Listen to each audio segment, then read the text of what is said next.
Hello and welcome guys, आप सबका स्वागत है हमारे यूट्यूब चैनल में, भोजपुरी एक्सटी यूट्यूब चैनल में। अगर आप इस चैनल को सब्सक्राइब नहीं किए हैं तो चैनल को सब्सक्राइब कर ले, ताकि भोजपुरी से रिलेटेड न्यूज देखने को मिलेगा। सबसे पहले बात करने वाले इस वीडियो में पवन स्टार पवन सिंह के बारे में।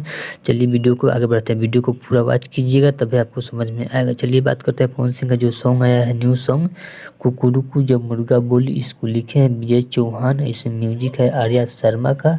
इसको गाए हैं पावर स्टार पवन सिंह। जो एक्ट्रेस काम किए हैं उनका नाम है तिरस्कर मधु।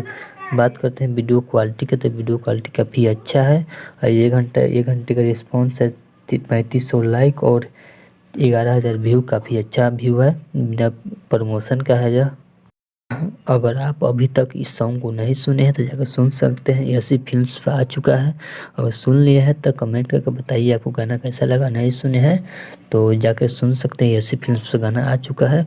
और सुनकर कमेंट कीजिएगा आपको सॉन्ग कैसा लगा। अगर आपको यह न्यूज़ अच्छा लगा तो चैनल को सब्सक्राइब कर लें, ताकि भोजपुरी से रिलेटेड न्यूज़ देखने को मिलेगा। सबसे पहले मिलते हैं एक और न्यू अपडेट के साथ।